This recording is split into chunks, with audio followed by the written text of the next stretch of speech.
Hi, I'm Dion.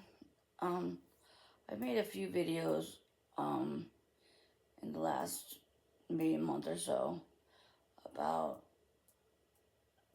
addiction to heroin and other opiates like heroin and the different treatments that are out there. Um, the treatment that I used and which worked incredibly well for me was methadone maintenance. I know there's a lot of stigma out there about methadone and um, a lot of talk about how if you're on methadone, you're just switching one drug for another, and it's like legal heroin, and all these things are so untrue. Um, methadone came into my life when I was at my lowest point. Um, I was in the hospital having a baby, and my baby was born addicted to heroin. Um, I didn't, I wasn't trying to get pregnant, and it just kind of happened.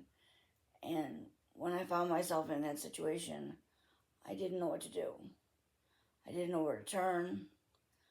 I never felt so alone in all my life as I did being pregnant and alone and addicted to heroin at the same time. Um, I wish I could have done things different during the pregnancy, but unfortunately, they worked out the way they worked out. And everything has a way of working out the way it's meant to work out. And at least in my mind, it has. Um, my daughter will be 13 soon. She's perfect. She's healthy. Um, and she was the reason why I got clean. The doctor came and saw me literally hours after I gave birth and asked me one simple question. He said, "Have you ever wanted to get off heroin?" And I said to him, "Every day. Every day I want to get off, but I just don't know how." I said, "The withdrawal is more than I can bear. And even if I can get through the withdrawal, the mental anguish and the mental obsession that takes over after the withdrawal is over, um, to constantly feel like you want to use is more than I can handle." I said, "If that's what sobriety is going to be like for me, I don't want it." I said, "As much as I want to be a better mother to my kids, as much as I want a better life, I can't handle living in a life where I'm uncomfortable in my own skin and every waking moment is misery." I said, that's not much of a better life than what I have already." I said, "At least being on heroin, I can be numb. I feel, and I know it blocks out the good and the bad, but it blocks out, and I'm not feeling all the negative." And he said, "Well, what if I was to put you on a medication that would take away those symptoms, no withdrawal, no cravings, and allow you to get on with your life and maybe build a relationship with your child?" Well, that seemed like too good of a deal to come true. But that morning I got started on methadone. I was given 3 doses throughout the several hours of the morning, till the third dose was the dose that was the right dose for me. And I can remember 1 or 2 days after I started the methadone, sitting up in my hospital bed and saying out loud, "My God, this feels like freedom." It was the first time in 7.5 years that I wasn't waking up calling a drug dealer, worrying about how I was going to get my money to get my drugs for the next day. The worry was gone, the drama was gone, and I felt like a sense of peace. I could feel my shoulders relax, and I could feel me be at peace for once in a really long time. And I knew that this medication was going to work for me, and this was going to give me a chance at a life again. Because prior to methadone, I didn't think I had a life. I didn't think that there was a possibility for me ever recouping any sort of normalcy in my life ever again.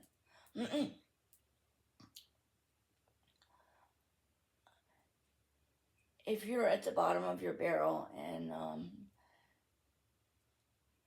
life is getting tougher than you can bear, and you want desperately to make a change, but don't know how to go about doing it, you're scared of going through withdrawals, and that mental obsession haunts you day in and day out to the point where it makes sobriety seem like a miserable situation to be in. Methadone might be right for you. Don't judge it so harshly before you've given it a chance. And I know they say, you're chained to the methadone clinic, liquid handcuffs. As long as you stay clean and the only thing you have in your system is methadone, and if you're on prescribed medication, as long as you can verify you have a valid prescription for anything you're taking, you'll pass your drug test, and within a few months, you'll have take-homes. At this point in the game, I'm going twice a month to the clinic. Every 2 weeks, I get 2 weeks worth of take-homes. And hopefully within the next few months, I'll have a whole month's worth of take-homes. That's the maximum that you can get as far as take-homes, is a full month's worth. And that's no different than a prescription you get at the pharmacy. You get a month's worth. Sometimes you get 3 months worth. But as far as controlled substances go, you get a month's worth. And you go back to the pharmacy the next month, refill your prescription. And it's no different. I'll be at that point very shortly where I'll only be going a month. But right now, going twice a month isn't that big of a deal to me. I actually look forward to going to the clinic occasionally because I have a really awesome counselor, and we have a really great relationship. So I look forward to going in and speaking to her, and we chat for a while and stuff. I've really made great strides in my life since I've been clean. And I know I owe all that to the methadone. And to me too. I mean, I've done some hard work. My first 5 or 6 years of sobriety, I worked with a sponsor, and I worked on the issues that were leading me to my addiction in the first place. I had trauma from early childhood, even into adulthood. I had men issues. I always picked the wrong guy that was wrong for me, and led me into doing wrong things with my life because of, I got into drugs because of a man. And I don't put all the blame on him. I'm a big girl, and I made the decision to do what I did. But we never know. We never think that when we try something, it's going to be a life-shattering decision for ourselves. I never thought that by trying that drug for the first time that it was going to alter my life from that point on. And it did that. My life was never the same from that point on. I tell my kids, if you ever even consider doing a drug, consider the fact that life as you know it right now will never be what it is right now. It'll forever be changed. And even if someday you get clean and you turn your life around, you'll never have the life that you could have had or should have had. And those are the consequences you have to live with. I'm happy today. I'm happy with the direction my life is going in. Starting Monday, I'm taking a training course to be a recovery peer support specialist. And hopefully I'll have a career in front of me with something I'm passionate about doing, and I'll to get paid for doing something that I actually would really enjoy doing would be a blessing in disguise. What better way to earn an income but to do something that is not only meaningful to yourself but helps other people as well? And that's what I'm trying to do.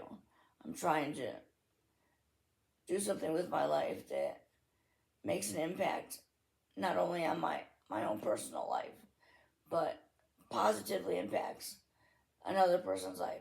If I can just help one or two people see that their life is worthy of saving and changing for the better, then I feel like I've done something positive. And, you know, I can feel good about that. But for anyone out there that has tried 12 steps, the meetings, and AAA, and that just wasn't enough to get you to a point where you can truly be clean and sober in recovery and feel good about it and feel a sense of relief, like it's not a struggle anymore. Being clean is not a struggle for me. The medication makes it almost effortless for me to stay clean every day. And that was one of the reasons why the sponsor that I had quit working with me and decided not to be my sponsor anymore, because she said that I wasn't admitting that I was struggling. I was holding it all in. I didn't admit that I was struggling because I wasn't struggling. I was quite content and had no desire to use whatsoever. And I was not going to pretend to be struggling with my addiction when I wasn't. I wasn't going to do that to make someone else happy or satisfied.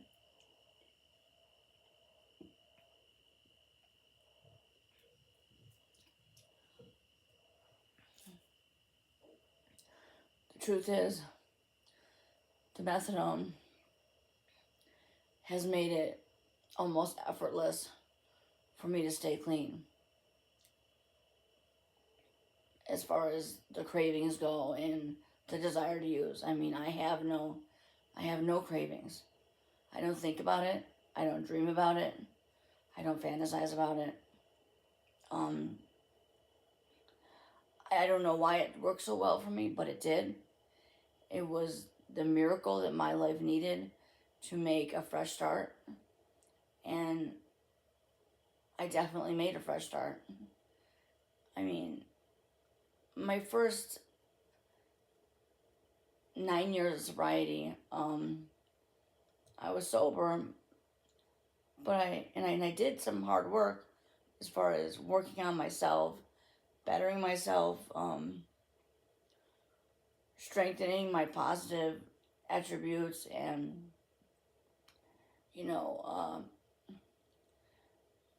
getting honest about the things I had done wrong during my addiction that hurt people. I made amends with people, especially people like my grandmother. I wronged her in ways, like I stole from her, and I definitely wanted to make amends with her, and I wanted her to know that I was truly sorry for what I had done, and that I was doing everything I could to be a better person, to show her. I didn't want to just say the words to her. I didn't want to just say, "Oh, I'm sorry, I'll never do it again." I wanted her to see that I was changing and I was evolving into somebody she could trust again.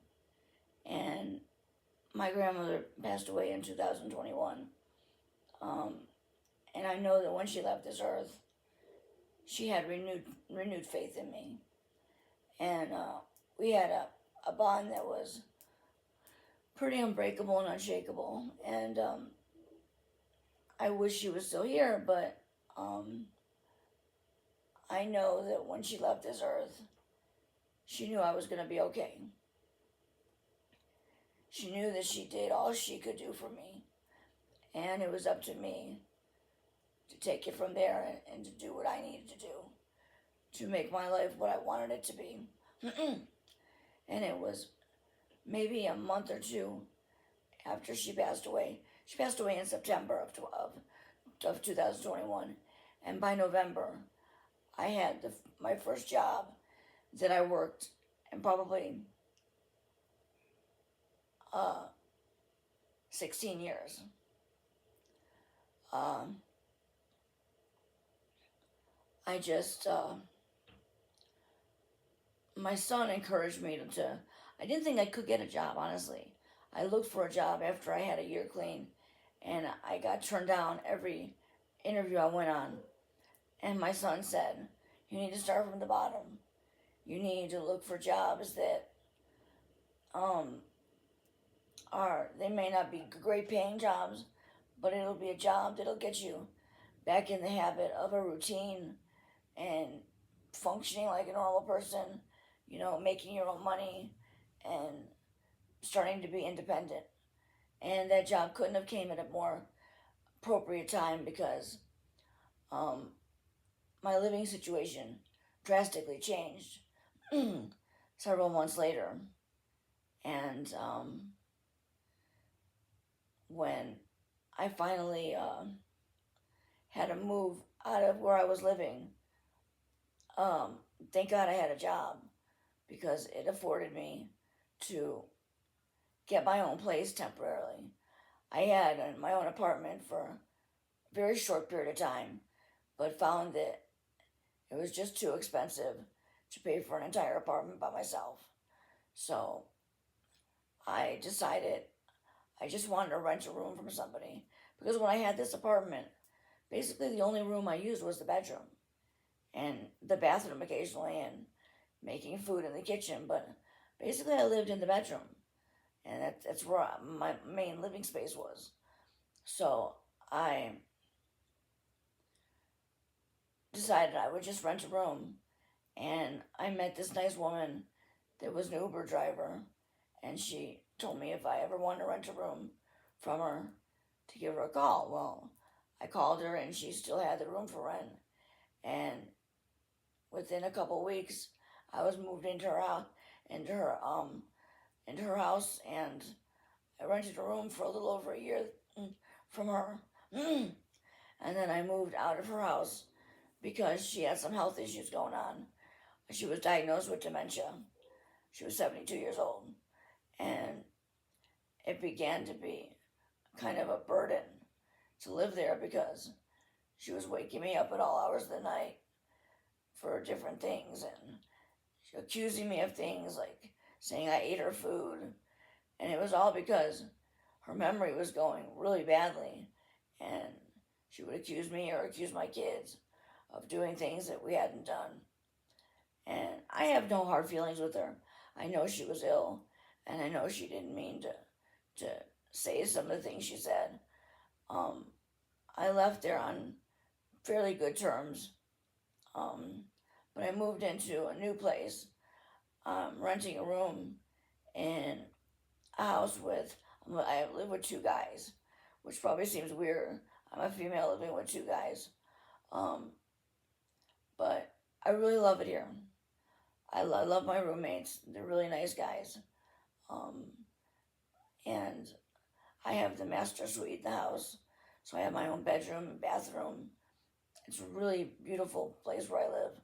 I love my room. I fixed it up. And I was making pretty good money at the job I was working at. Believe it or not, I was working at a convenience store, and I was making like $1,000 a week because I was working a lot of hours, killer hours. I was only taking off like 2 days a month. Yeah, I was working nonstop. So it afforded me to decorate my whole bedroom with basically all new furniture. My bedroom is all purple, and I've even got a purple mini fridge in my room. but it's a really nice space, and I feel really at home here. But my point is, in mentioning all this, is that, you know, methadone gave me the ability to get past the obstacle that I was having with getting long term sobriety. It helped me to overcome the obstacle of that mental obsession, that block that kept me stuck in a rotating thought of wanting to use. It was just like a thought that rotated in my head day in and day out that I wanted to use, and I was going to be miserable and pissed off and not right until I did. And who the hell wants to live that way? Who the hell wants to live when your every waking thought is centered around using drugs? I didn't want to think that way, but I didn't know what to do about it.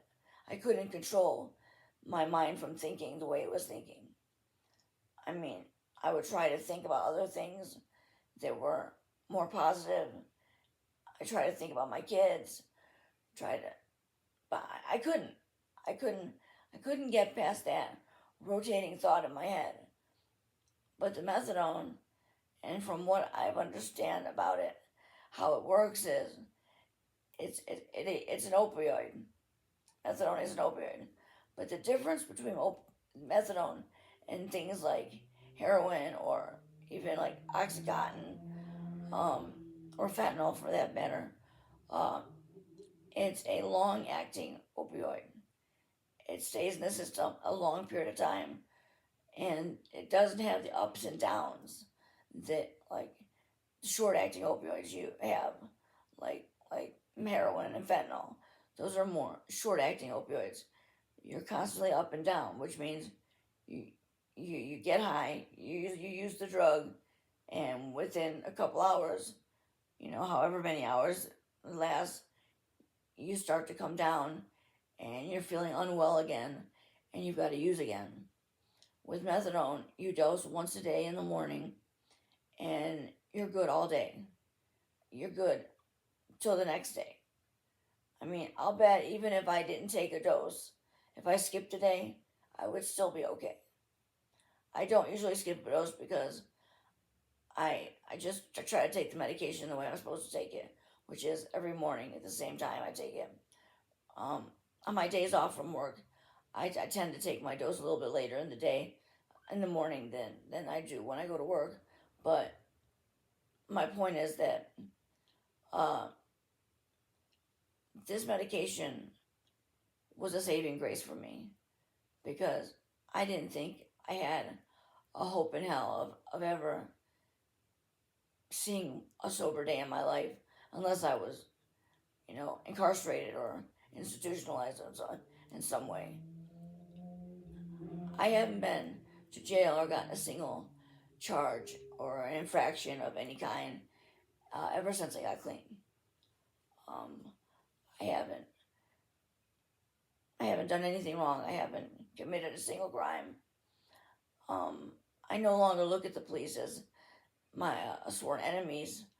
I look at them as people who are taking oath to protect and serve, and they have a job to do.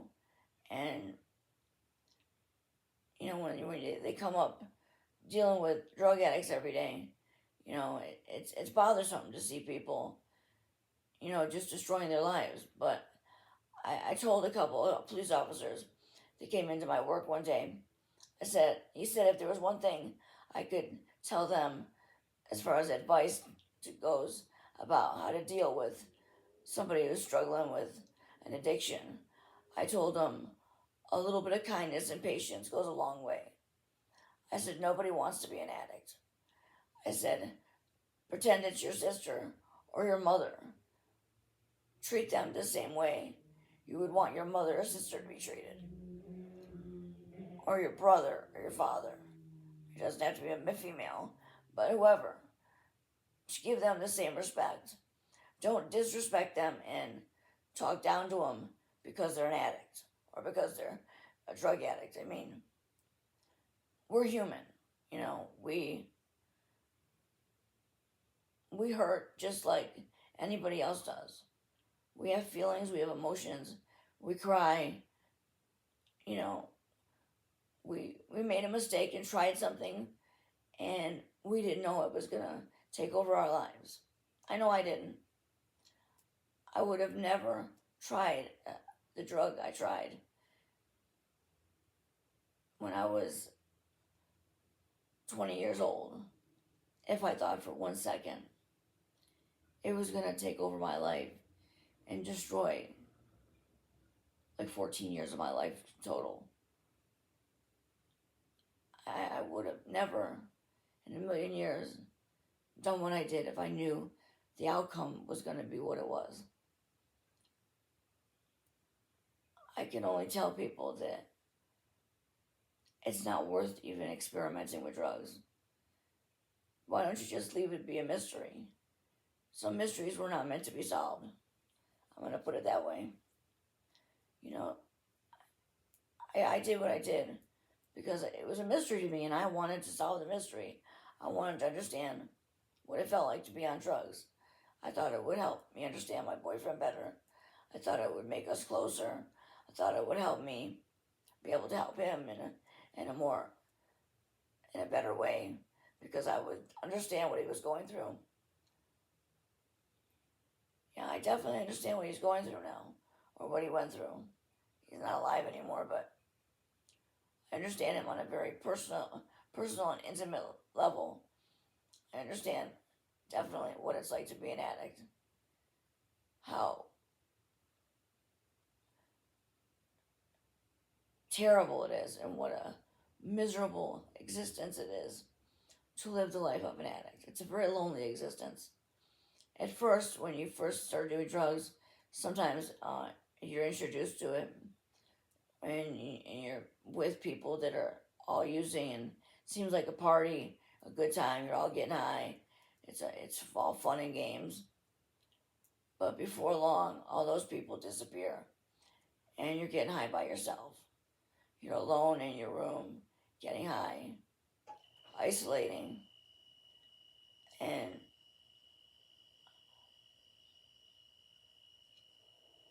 it wasn't all cracked up to be what I thought it was going to be. And if I could do it all over, I wish I'd never touched it.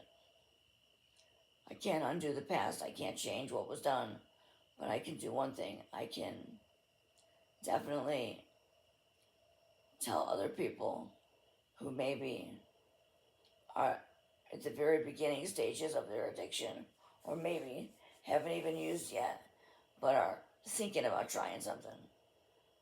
I urge you, if you haven't tried anything yet, don't do it. Don't do it. It's not worth it. You're taking a big risk with your life because you don't know if you're going to have the type of personality that's going to become addicted. If you've got a lot of addiction in your family, you're playing Russian roulette. Don't do it. It's not worth it. Go on with your life. Have a good life. Live life to the fullest. Because being on drugs is not a life. It's an existence. You're existing from one day to the next. There's no living involved. Well, I think I've talked long enough. I don't want to wear out my welcome. But just want to let people know, you know, if you're struggling with heroin or fentanyl is the thing that everyone's doing nowadays. I urge you to, if you're at the end of your rope and you want a way out, and you can't seem to find any other way to get clean and make a change in your life for the better, I urge you to look into methadone. It might be the answer to your prayers. I know it gave me back my life. Gave me back my life, my kids, the opportunity to be employable, the opportunity to be a grown up for the first time in my life, pay my bills. I actually paid my taxes last year for the first time in my entire adult life. That was a big step. But I'm doing things today that I don't think I've ever done in my whole life. And I owe it all to methadone and my willingness to make changes in my life for the better. You have to be willing to change. You have to be willing to say, enough is enough. I'll do whatever is necessary to be a better person. I mean, I didn't just get on methadone, but I changed my way of thinking, and I geared myself towards being more positive, productive, and being a better person all the way around. I'm honest now.